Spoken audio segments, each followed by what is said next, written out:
नमस्कार, मैं हूं दानिश रिजवी और आप देख रहे हैं इंडिया न्यूज उत्तर प्रदेश उत्तराखंड। कल उपचुनाव के नतीजे आने के बाद बीजेपी ने कई ऐतिहासिक रिकॉर्ड बनाया है, कई इतिहास को रचा है, कई इतिहास को तोड़ा है। सपा के गढ़ माने जाने वाले रामपुर और आजम के किले को ध्वस्त कर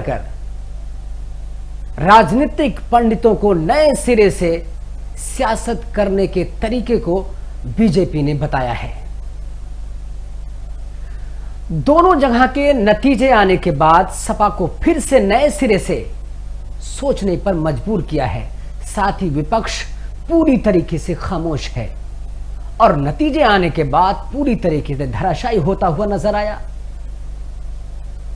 लेकिन सवाल यह पैदा होता है, क्या सपा अपने मूल जो उनके वोट बैंक थे, मतलब MY फैक्टर से बिछड़ती जा रही है? M मतलब मुस्लिम और Y मतलब यादव। दो फैक्टर मिलकर हमेशा सपा को एक बेहतरीन पार्टी और जबरदस्त जनाधार देते थे। आपने देखा होगा 2022 के विधानसभा चुनाव में सपा ने बीजेपी को जबरदस्त टक्कर दी थी। हाँ, यह और बात है कि सरकार नहीं बना पाई, लेकिन सीटों में इजाफा जरूर किया और यह फैक्टर था MY। लेकिन आजमगढ़ जो सपा का गढ़ माना जाता है, समाजवादियों का किला माना जाता है, वहां पर जिस तरीके से निरहुआ ने मेहनत करते हुए सपा को धराशायी किया, कई सवालों को जन्म दे दिया है। सवाल नंबर 1, क्या अखिलेश यादव आत्मविश्वास से लबरेज थे? अति आत्मविश्वास ज्यादा हो गया था। इसी वजह से ना तो रामपुर में उन्होंने कोई जनसभा की और ना ही आजमगढ़ में करने की कोशिश की। दूसरी तरफ, क्या मुस्लिम को रिझाने के लिए माया का ट्रंप कार्ड मतलब शाह आलम उर्फ गुड्डू जमाली को टिकट देकर आने वाले इलेक्शन के लिए एक तीर से दो निशाना साधा है? ऐसे बहुत सारे सवाल हैं। क्या इस बार आजमगढ़ में यादव वोट बैंक ने निरहुआ के खेमों में जाना पसंद किया और मुस्लिम वोट बैंक ने शाह आलम की तरफ जाना बेहतर समझा?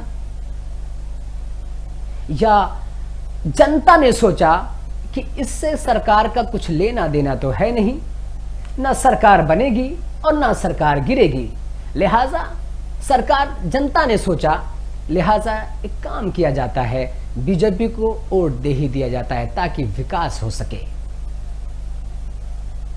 और वहीं दूसरी तरफ रामपुर में जिस तरीके से लगभग 50% मुस्लिम बाहुल इलाका माना जाता है, आजमगढ़ के रिकॉर्ड जिस तरीके से टूटा और रामपुर में जिस तरीके से आजम के किले को ध्वस्त किया, उन्हीं के चेले ने, वो कई सवालों को जन्म देता है।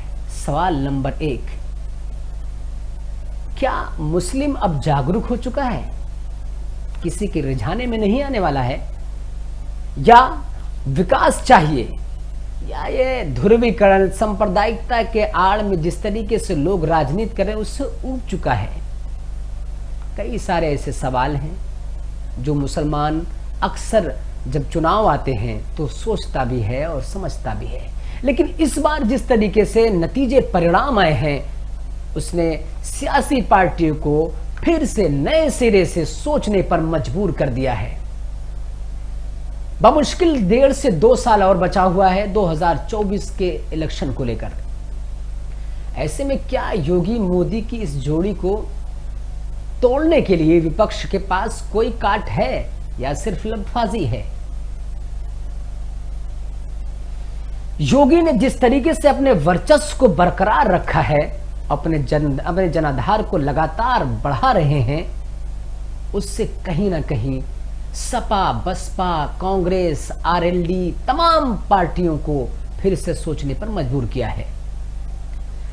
2022 के नतीजे जब विधानसभा चुनाव के आए तो उस वक्त लग रहा था कि सपा के प्रमुख मतलब मुखिया अखिलेश यादव सपा के साथ मुस्लिम, यादव, OBC, कुछ शॉर्ट क्लास के लोगों को अपने साथ जोड़ने में कामयाब हो जाएंगे। लेकिन इस बार के 2 उपचुनाव के नतीजे बता रहे हैं कि सारे समीकरण सिर्फ कागजी रह गए, काम ना आ सके, सारे ट्रम्प उनके वहीं रखे रह गए। लिहाजा अब क्या सबसे बड़ा सवाल यह होता है कि अखिलेश यादव क्या ट्विटर खेलेंगे? जमीन पर उतरकर जिस तरीके से बीजेपी के बड़े बड़े दिग्गजों ने प्रचार किया है, यहां तक कि रामपुर में 2-2 जनसभाएं योगी आदित्यनाथ ने की हैं। न सरकार से कोई डर था, न यहां की सरकार मतलब यूपी की सरकार को डर था, न केंद्र की सरकार को डर था। लेकिन बीजेपी कभी हार मानने वाली में से नहीं है, बल्कि हमेशा टक्कर देती है और नए सिरे से अपने जनाधार को बढ़ाने की कोशिश करती है।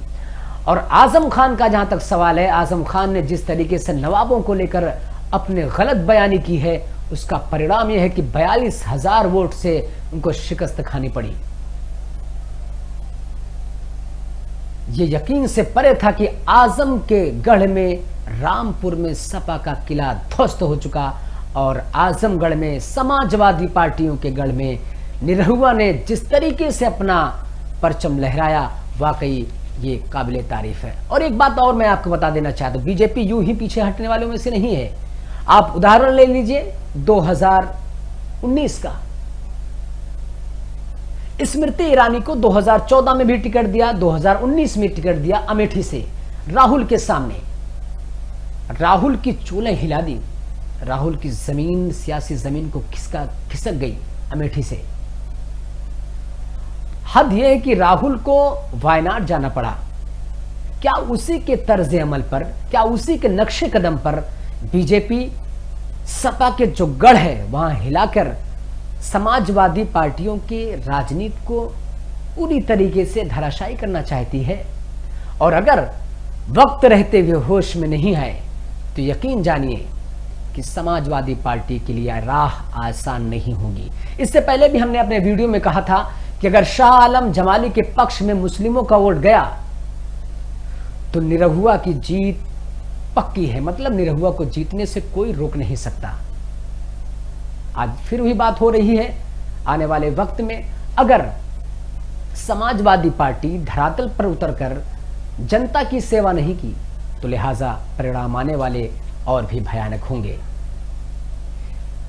यह वीडियो आपको कैसी लगी? अगर अच्छी लगी तो आप लाइक कीजिए, कमेंट कीजिए, सब्सक्राइब कीजिए। नमस्कार, आदाब अर्ज़।